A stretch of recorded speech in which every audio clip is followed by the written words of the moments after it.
오늘 말씀은 스가랴를 통해 주신 말씀 이렇게 정했네요. 스가랴는 선지자입니다. 구약의 선지자예요. 이 스가랴 선지자를 통해서 하나님께서 하시고 싶은 말씀이라는 거죠. 우리가 함께 보겠습니다. 지도 한번 띄워주세요. 예. 여기가 이스라엘이고요. 이제 아브라함 그 후손들이 여기 애굽에 이집트에 들어가서 70명이 들어가서 400년을 노예 생활을 하게 됩니다. 그랬더니 그 70명이 400년 뒤에 백성이 한 200만 명 정도, 장정만 60만 명, 20살 이상 50살까지 남자가 60만 명. 그러니 다 합하면 한 200만 명이 되는 수가 되었어요. 그래서 하나님께서 이곳에서 애굽에서 데리고 나오게 됩니다. 모세를 통해서. 그리고 이곳 광야 생활, 그들의 믿음이 부족해서 한 번에 못 들어가고 광야에서 훈련을 받게 됩니다. 40년의 광야 생활을 보내고 나서 이렇게 밑으로 내려와서 이렇게 올라가서 모압 땅에서 모세는 죽고 여호수아가 데리고 들어가서 가나안 땅 전쟁을 하게 됩니다. 그래서 허리를 자르고 남쪽으로 이기고 북쪽으로 치고, 그래서 다 정복하고 땅을 분할해서 12지파에게 나누어 주어 살게 합니다. 그리고 여호수아는 가나안 땅 들어가서 16년 만에 죽었습니다. 그리고 나서는 사사들이 있는 사사시대가 시작됩니다. 400년의 사사시대 동안 이스라엘 백성은 하나님 안 섬기는 삶을 안타깝게도 살아버려요. 그리고 나서 왕정시대가 되니까 사울 임금 40년, 그 다음에 다윗이 임금이 되어서 40년, 솔로몬이 임금이 되어서 40년, 120년의 이제 통일 왕국 시대가 있었습니다. 그런데 솔로몬 말년에 가면서 솔로몬이 이스라엘 곳곳에다 우상의 신전들을 세워버려요. 그러니 하나님께서 그로 인하여서 깨어지죠. 계약이 깨어져요. 다윗과 한 언약이 깨어지는 거예요. 너의 집안을 대대로 왕위가 있게 하겠다 하던 약속이 깨어지는 거죠. 그래서 하나님께서 나라를 솔로몬 이후에 두 쪽을 내버립니다. 그래서 BC 931년에 나라를 나누어서 북쪽은 여로보암, 솔로몬의 모든 공사를 책임졌던 사람이에요. 그 여로보암 쪽으로 해서 북쪽 이스라엘을 다스리고, 또 솔로몬의 아들 르호보암이 남쪽 유다를 다스리고, 이렇게 쪼개져 버린 겁니다. 안타깝게도 북쪽에 10지파를 갖고 있는 이스라엘은, 여로보암이 다스리는 이스라엘은 19명의 왕조가 있었는데 209년 동안, 여러분 생각해 보십시오. 209년 동안에 나라가, 북이스라엘이라는 나라가 209년 동안에 왕이 19명이 있었어요. 그 사람들은 종신제잖아요. 죽을 때까지 왕하는 사람들이니까. 빨리 죽었단 말이에요? 오래 살았다는 말이에요? 빨리 죽었다는 뜻이에요. 근데 이유가 뭔가 봤더니 이 19명의 왕 중에 하나님 예배하고 섬기는 왕은 한 명도 없어요. 그러니 북이스라엘이 멸망당할 만하잖아요. 그래서 하나님은 이곳에 여기 아수르 제국이거든요. 니느웨 보이죠? 이 니느웨가 아수르의 수도였어요. 여기서 아수르 군대가 와서 북이스라엘을 완전히 BC 722년에 멸망시켜 버립니다. 그래서 북이스라엘이라는 나라는 사라져 버렸어요. 남자란 남자는 다 잡아갖고 여자만 남겨둬요. 그리고 다른 데서 잡아온 남자들을 여기다 풀어놨어요. 그러니 더 이상 아브라함의 자손이 아니겠죠. 혼혈족들이 거기서 태어나서 살게 되는 겁니다. 남유다는 그로부터 136년을 더 버텼어요. 왜 그렇게 버텼는가? 가끔씩 하나님을 예배하는 왕이 나왔기 때문이에요. 히스기야 같은 왕, 요시야 같은 왕. 그래서 조금 더 버티죠. 그러나 여기 절대 무너지지 않을 것 같았던 아수르가 여기 밤빌로니아, 이 밤빌로니아에 의해서 무너져 버립니다. 그래서 나부콜라살 왕이, 바벨론의 나부콜라살 왕이 저기를 무너뜨려 버려요. 그리고 완전히 이제 아수르는 없어져 버렸어요. 그리고 그 군대를 그대로 모아서 자기의 아들 나중에는 왕이 됩니다마는 지금은 장군일 때 자기 아들 느부갓네살을 서쪽으로 보냅니다. 가서 저쪽 평정하고 오너라. 그래서 들어옵니다. 605년에 들어와서 다니엘과 남유다만 남아 있잖아요. 남유다의 다니엘과 그 친구들 다 잡아가고 성전에 많은 보물들 다 가지고 갑니다. 597년에 2차 또 들어와서 다 잡아가고 에스겔 같은 사람이 다 끌려가게 되죠. 그리고 586년에 마지막 3차 침공으로 남유다도 완전히 없어져 버렸어요. 예루살렘도 다 무너져 버렸죠.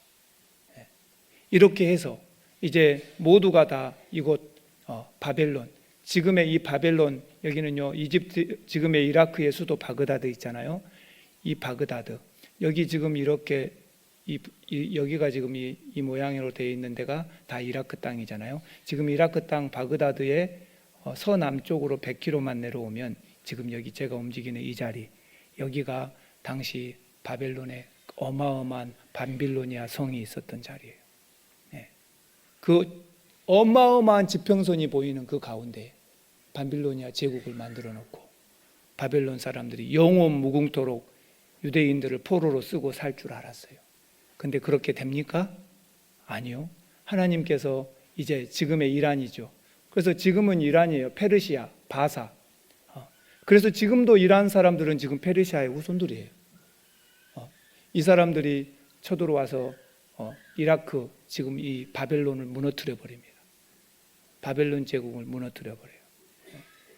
그래서 이렇게 무너진 바벨론,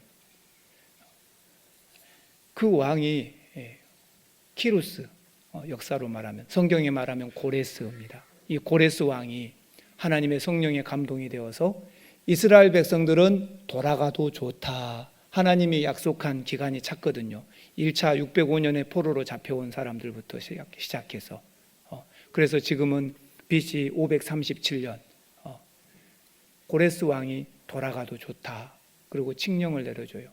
그랬더니 수룹바벨이 총독이었거든요. 수룹바벨이 유대인들 챙겨가지고 돌아가자, 그래서 5만 명이 돌아오게 됩니다. BC 537년에 돌아와서 뭐 하려고 했을까요? 성전 지으려고. 솔로몬의 무너진 성전을 다시 지어봅시다. 그랬더니 뽀짝거리고 누가 왔어요.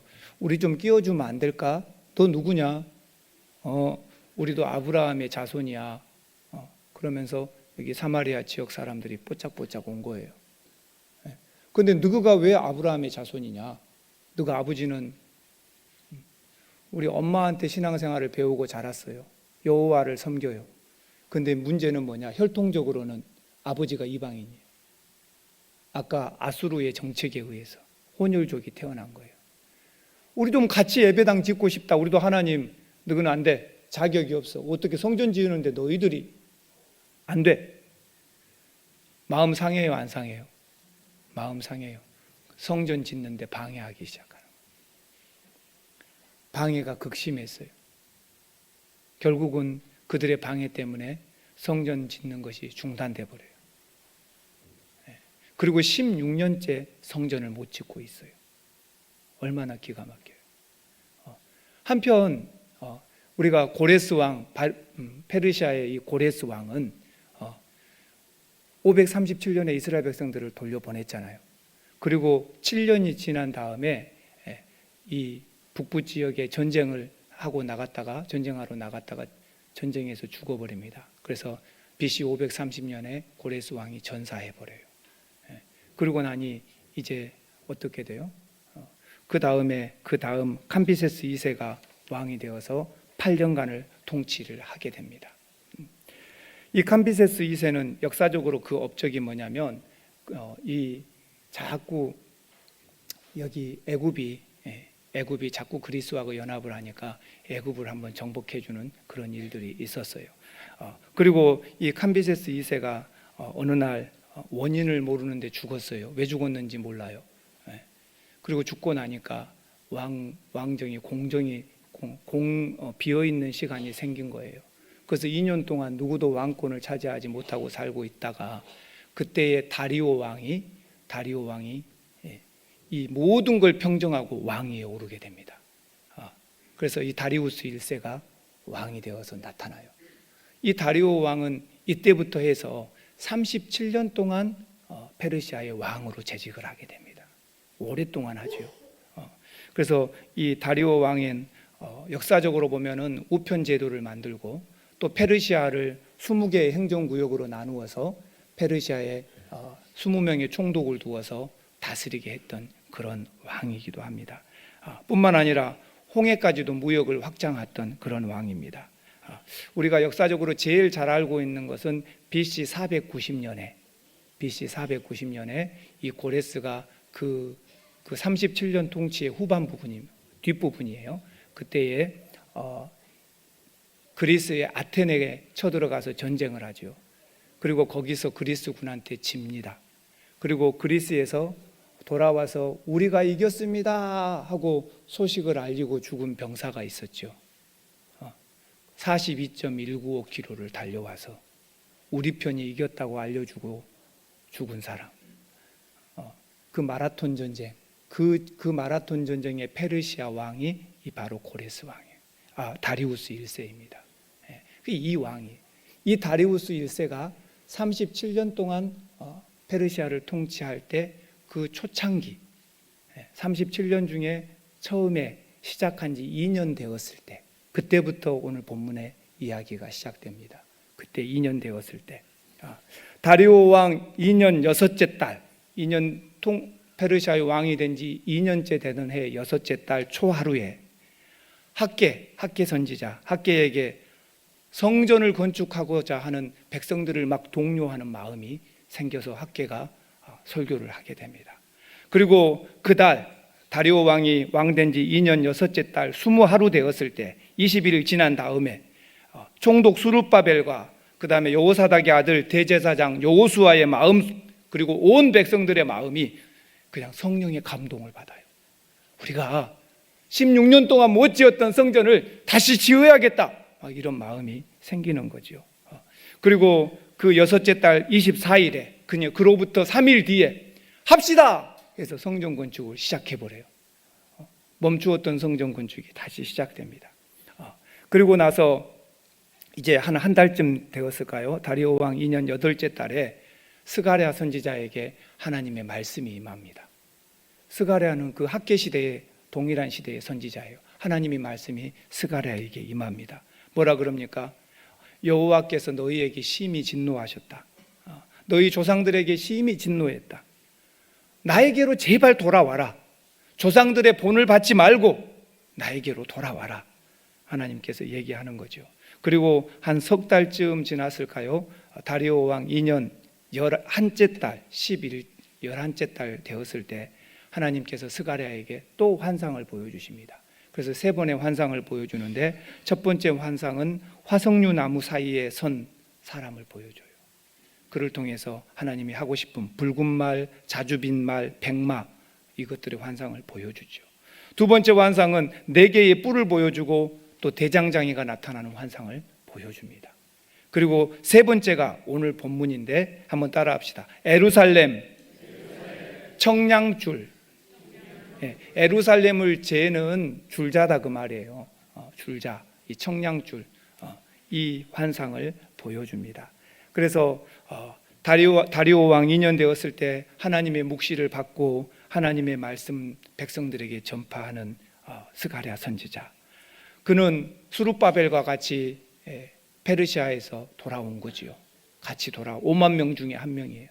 같이 돌아와서 살다가 다리오 왕이 왕 되었을 때 그때에 16년 동안 성전 건축이 중지되고 있었는데 그때에 하나님의 말씀을 받아서 백성들에게 선포하는 것입니다. 그리고 하나님의 백성들이 더 이상 죄짓고 하나님 떠난 삶을 살지 말라고 외쳐대는 거죠. 당시 역사적 상황으로 본다면은 이 유프라테스 강과 티그리스 강이 있어요. 여기 보시면 여기 보이지요. 이 두 강줄기, 시리아 넘어서도 이스라엘에서 시리아 넘어서 동쪽으로 가면 유프라테스 강, 이쪽이 티그리스 강, 그 사이에를 메소포타미아라 부르죠. 근데 이 유프라테스 강 서쪽을 다스리는 다뜨네라는 총독이 있었어요.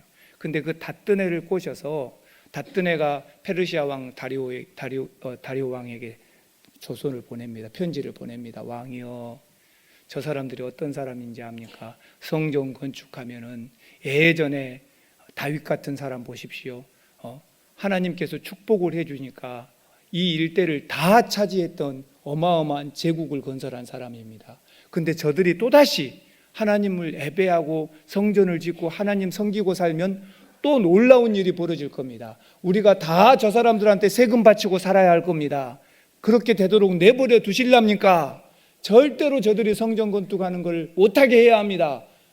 이런 조서를 써서 올린 거예요. 그러면 왕이 저것들이 왜 성전 건축을 했냐 하고 이제 생각하니까 예전에 고레스 왕이 하라고 했답니다. 그러면 당장 가서 찾아봐라. 문서를 다 찾아보니까 진짜로 왕이 어인이 찍힌 조서가 있는 거예요.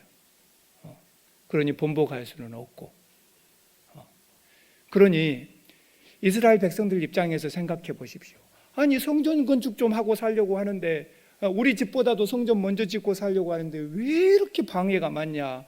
여기저기서 우리가 성전 짓는 걸 방해하고 힘들게 하는구나. 아니 가만히나 좀 있으면 좋겠는데 저렇게 성전 짓는 걸 반대하는 사람들이 주변에 많으니 어쩌면 우리가 하나님께서 그냥 우리와 함께 하시지 않는 것 같다. 하나님이 이거 좋아하지 않는 일 같다. 우리 그냥 이대로 살자 하면서 완전히 코가 석자나 빠져서 의기소침해 있었던 그런 때란 말이에요. 그런 때에 하나님이 학개 선지자를 세워서 힘을 내라고 말해주는 거예요. 또 오늘 스가랴 선지자를 통해서 하나님이 말씀해 주는 거예요. 힘을 내라고. 아니다. 하나님이 너희들 돌아오라고 하신다. 그리고 하나님 여호와의 시대가 열리게 될 것이다. 스가랴 9장에 분명히 말씀하잖아요. 예수 그리스도의 때가 온다고. 그는 나귀를 타고 예루살렘에 입성하실 분이 오신다고. 예수 그리스도의 때가 있다. 장차 하나님께서 하나님의 백성들이 열방을 통치하고 다스릴 아브라함에게 약속하신 열국의 아비가 되고 그 시대가 곧 올 것이다. 그러면서 백성들에게 힘과 용기를 주는 것이 오늘 스가랴의 임무였어요. 그러면서 오늘 본문에 성전 청량줄, 예루살렘을 재는 청량줄을 가지고 간 사람의 환상을 저와 여러분이 살펴보기를 원합니다. 그 첫 번째는요, 한번 따라합시다. 예루살렘을 번성하게 하고 지키리라. 이 얘기를 해주시는 거예요. 예루살렘을 번성케 하고 지킬 것이다. 하나님이 지키실 것이다. 이 얘기를 하나님은 스가랴에게 해주고, 하나님은 그걸 또 스가랴는 백성들에게 얘기하는 거죠. 무슨 얘기입니까? 환상을 보는데 한 사람이 측량줄을 가지고 가요. 스가랴가 너 어디로 가느냐 하고 물어보니까 예루살렘을 좀 재보려고 가고 있다. 그 넓이가 얼마나 되고 길이가 얼마나 되는지 이렇게 얘기를 합니다. 그리고 그 천사가 사라지고 나니까 다른 천사가 나타나서 말합니다. 예루살렘 그 가운데에 사람과 가축이 어마어마하게 많아질 것이다. 사람과 가축이 너무너무 많아져서 예루살렘 저 성곽, 예루살렘 둘레에 있는 저 성곽 밖으로 다 사람이 나가서 살게 될 것이다. 여러분 생각해 보세요. 옛날에 서울의 한양에 그 동대문, 서대문, 남대문 그 안에서 사람들이 살았잖아요. 근데 지금 동대문, 남대문이 다 서울 한복판에 있고 사람들이 얼마나 밖에 많이 살아요. 예루살렘이 나중에 그렇게 될 것이다. 어마어마하게 짐승도 많아지고 사람도 어마어마하게 많아질 것이다. 그 얘기를 하는 거예요. 그러면 성곽이 없는데 누가 지켜줄 것 같냐? 한번 따라합시다. 여호와 하나님께서 친히 불로 지켜주실 것이다. 하나님께서 친히 불이 되어서 지켜주실 것이다. 성곽이 없어도 여호와가 친히 지켜주실 것이다. 그러면서 선포하는 거예요. 여러분, 예루살렘은 성도입니다. 거룩한 도시예요. 하나님의 백성들이 거하는 도시예요. 근데 여기가 오늘날 우리로 말하면 교회를 말하는 거죠. 하나님이 택한 도시, 하나님이 택한 백성, 오늘 저와 여러분임을 믿으시길 바랍니다. 근데 이게 얼마만큼 번성하게 되든지 둘레를 칠 수 없을 만큼 번성하게 해줄 거라는 뜻이에요. 그러니 걱정하지 말아라. 너희가 지금 5만 명밖에 안 되니까 주변에 사마리아 사람들이나 주변에 모압이나 암몬 사람들, 주변에 에돔 사람들은 얼마나 많으냐. 그런데 너희는 겨우 돌아온 사람이 5만 명밖에 안 되지 않냐. 그런 우리가 성전을 짓고 그런 우리가 어떻게 여기서 살아남을 수 있겠냐. 근데 하나님이 말씀해 주시는 거예요. 스가랴를 통해서 걱정하지 마라. 너희들 어마어마하게 번성하게 될 것이다. 저 성곽 너머로 사람들이 가득 차서 살게 될 것이다. 그러면 누가 보호해 줄 것이냐? 성곽이 없어도 하나님이 친히 불이 되어서 너희를 지켜주실 것이다. 할렐루야. 오늘 저와 여러분들 예수 믿는 사람들, 세상이 무섭고 두려울 수 있어요. 나는 이렇게 조그맣고 나는 이렇게 형편이 없고.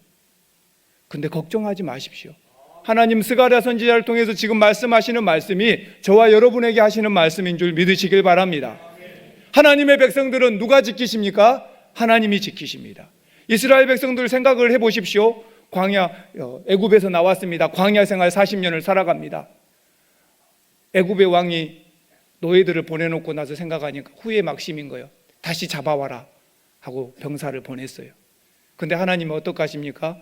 이제 어마어마한 전차를 끌고 따라오는 하고 이스라엘 백성하고 이제 길이 좁아졌어요. 이제 하루면 따라잡히게 생겼어요. 하나님께서 그냥 모래바람을 일으켜서 그들이 못 오게 하잖아요. 이스라엘에게 접근하지 못하도록, 어떤 마차도 접근하지 못하도록 그러고 막고 계셔요. 근데 이스라엘은 어디입니까? 홍해 앞바다에 딱 왔네요. 앞이 바다예요. 깊은 바다예요. 유조선이 다니는 그런 바다예요. 여기를 어떻게 건넙니까? 근데 여호와 하나님이 지켜주시잖아요. 모세에게 하나님께서 네 손에 있는 지팡이를 가리켜라. 홍해 바다를 가리킵니다. 놀라운 역사가 일어나요. 하나님께서 밤새도록 동풍을 보내서 물을 밀어내시는 거예요.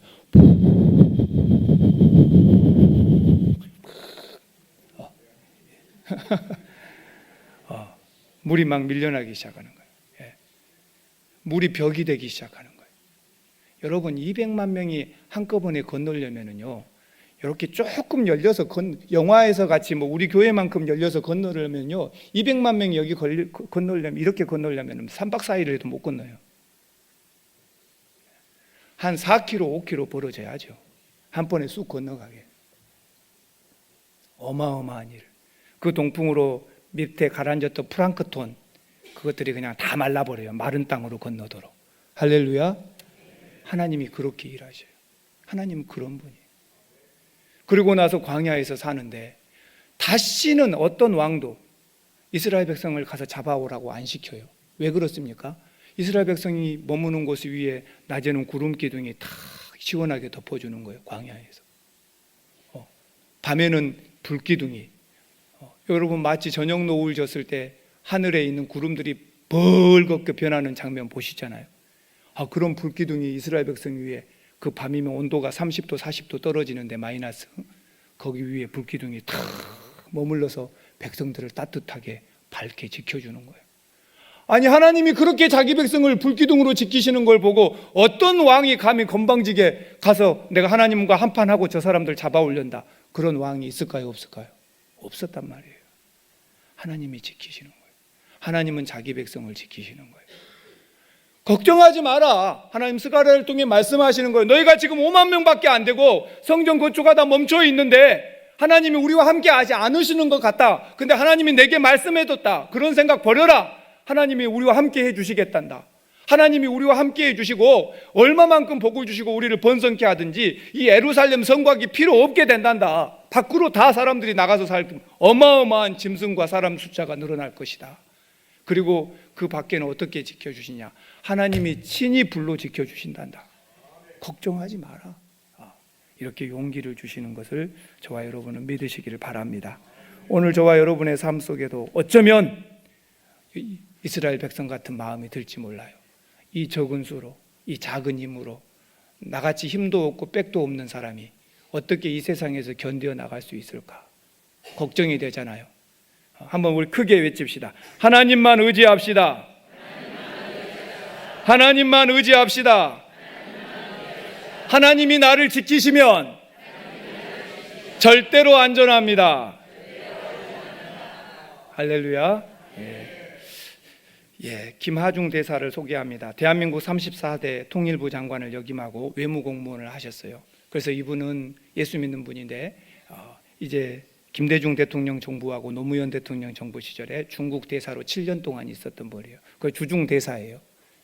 그러면서 그가 근데 사람들이 아니 당신은 대사면 사람들하고 관계를 좀 잘해야 되니까 가서 중국 사람들하고 골프도 좀 치고 술도 한잔하고 그래서 두툼한 친분을 쌓아야 고급 정보가 얻어져서 그걸 우리 국가에 보내고 그럴 거 아니냐. 당신 출세도 하고 왜 당신은 그렇게 술도 안 먹고 골프도 안 치고 그러고 다니냐. 그러면서 막 비방을 해요. 대사를 그만둬라 그러려면. 그때 김하중 대사가 그런 얘기를 합니다. 나는 골프 치고 술 마실 시간에 나라와 민족을 위해서 엎드려서 기도한다. 나는 하나님 앞에서 구별된 관리가 되기로 작정을 했다. 어떤 경우에도 나는 사람을 의지하지 않으리라. 하나님께서 허락하시는 대로만 나는 살아가긴다. 내가 누군가에게 인사청탁을 하거나 내 신변의 안위를 위하여서 누구에게 부탁한 적이 없다. 나 그렇지 않으려고 한다. 왜냐하면 내가 누구에겐가 부탁하고 누군가 사람을 의지하면 그 순간 하나님께서 나를 향해 잡고 있던 하나님의 손을 놓아버리실 것 같아서, 하나님이 내 손을 놓아버리실 것 같아서 나는 오직 하나님만 의지하고 하나님만 잡고 있기로 했다. 할렐루야.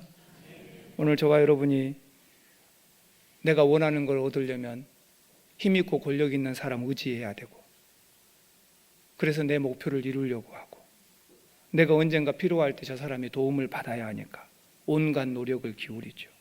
그러나 우리의 마음속에서 초조함, 불안감은 절대 지울 수가 없어요.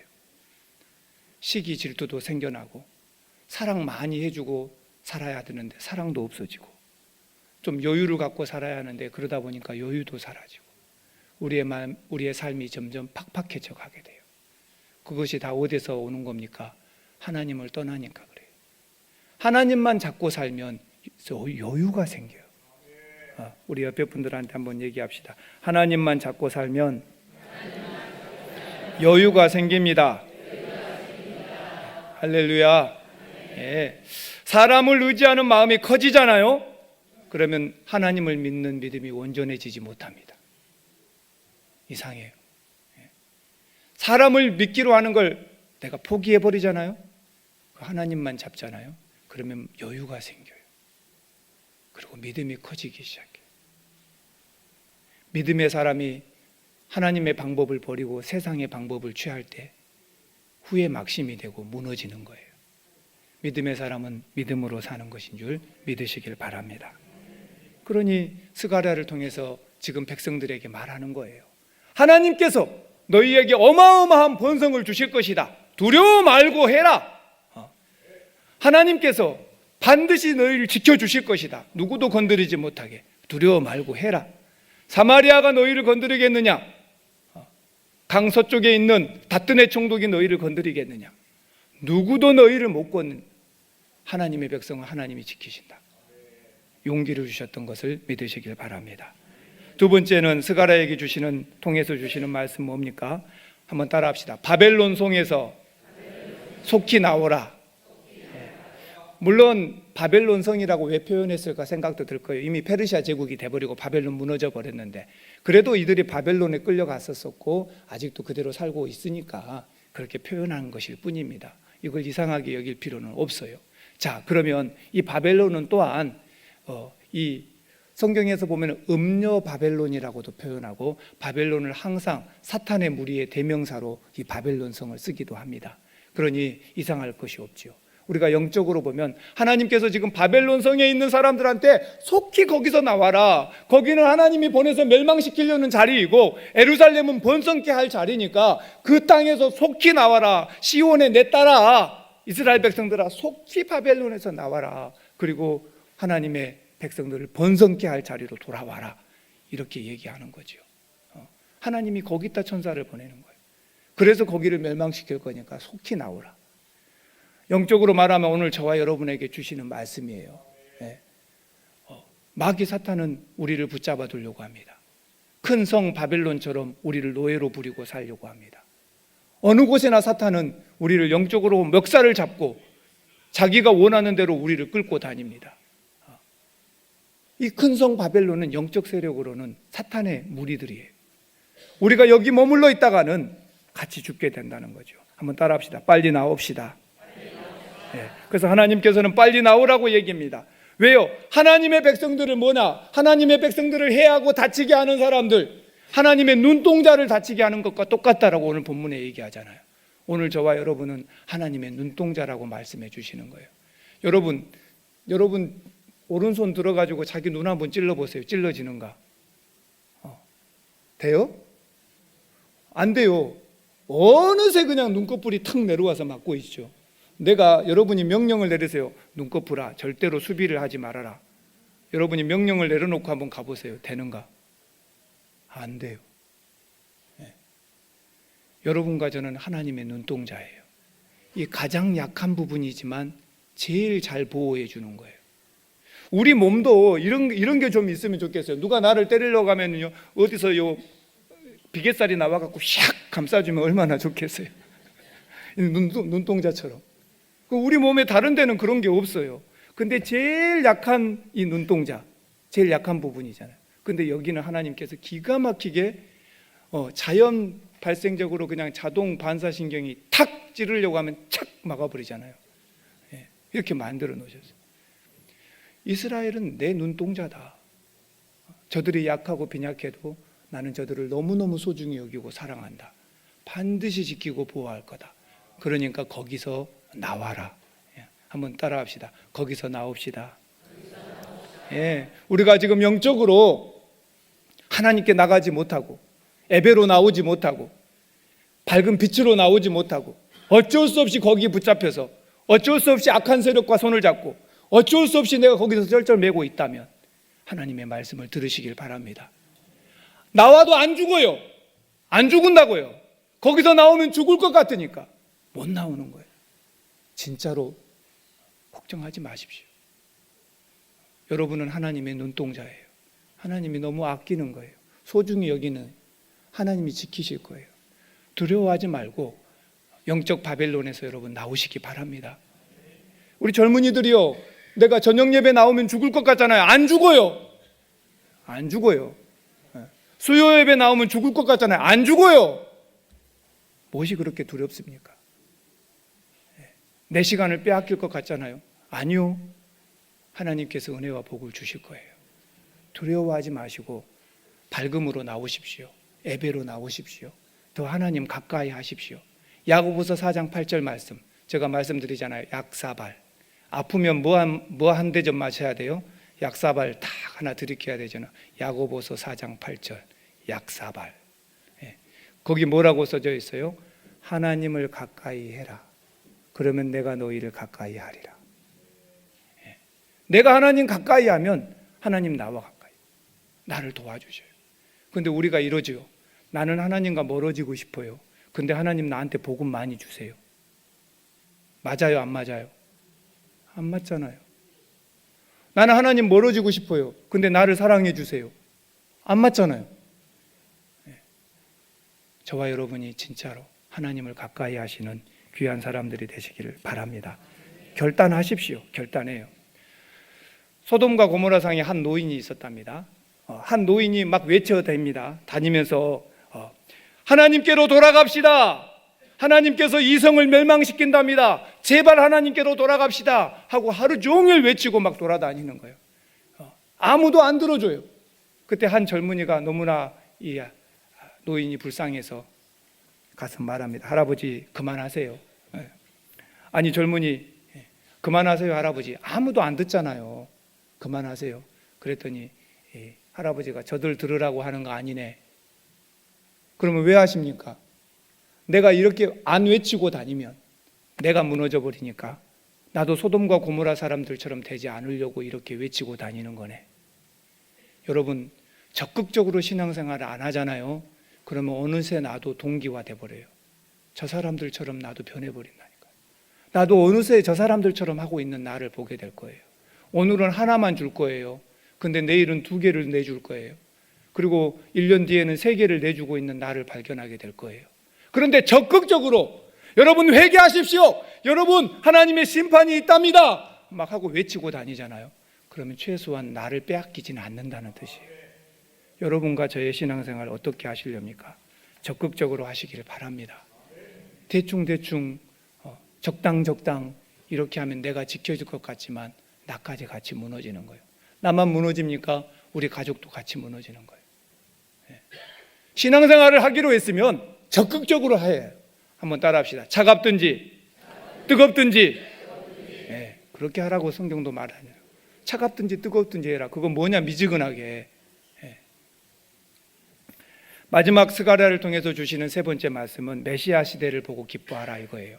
한번 따라합시다. 메시아 시대를 보고 기뻐하라. 여호와의 말씀이 10절에 시온에 따라 노래하고 기뻐해라. 왜? 내가 와서 너희 가운데 머물 것임이니라. 할렐루야. 스가랴 선지자를 통한 메시지는 예수 그리스도의 때를 말하는 겁니다. 주님이 오실 거예요. 영원한 왕으로 오실 거예요. 우리를 통치하실 왕으로 오실 거예요. 그러니 그 먼 미래를 바라보라 그 말이에요. 거기를 바라보라 그 말이에요. 거기를 바라보고 기뻐하는 삶을 살면 안 되겠냐? 그걸 보고 노래하고 살면 안 되겠느냐 그 말이에요. 오늘 저와 여러분이 그것들을 보셔야 돼요. 이 땅의 젊은이들이 예수를 노래하는 날, 저 어둠의 땅에 십자가와 교회가 세워지는 날, 이런 것들을 바라보고 우리가 선교하고 전도하고 복음 전하는 거잖아요. 수많은 백성이 주께로 돌아오는 날, 그거를 보고 우리가 기뻐하며 살아야 할 줄로 믿으시길 바랍니다.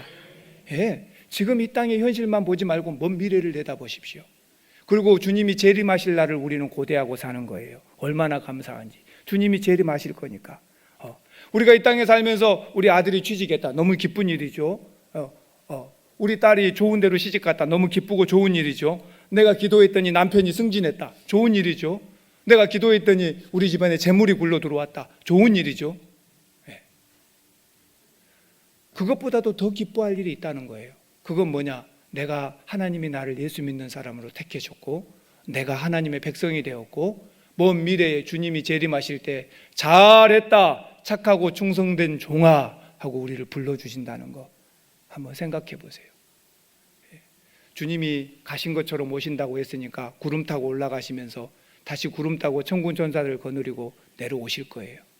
그때에는 주님의 옆에 불꽃 같은 눈을 갖고 있는 수많은 천군 천사들이 있을 거예요.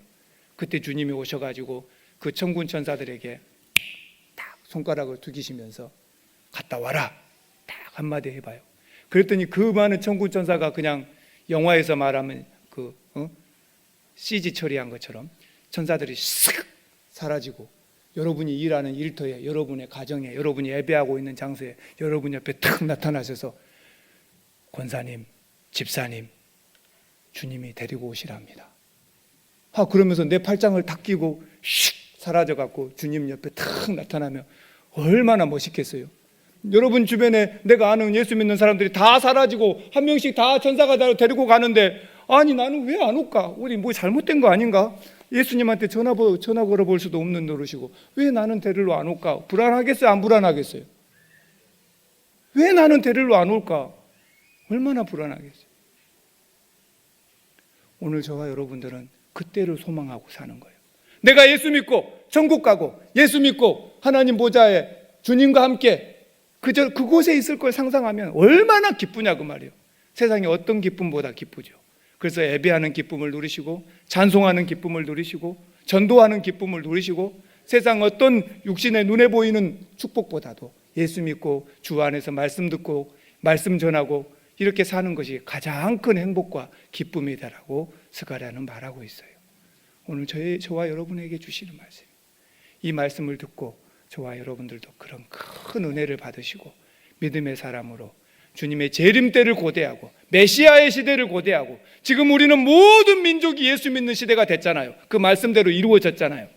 또 하나는 뭡니까? 주의 재림을 또 소망하는 거예요.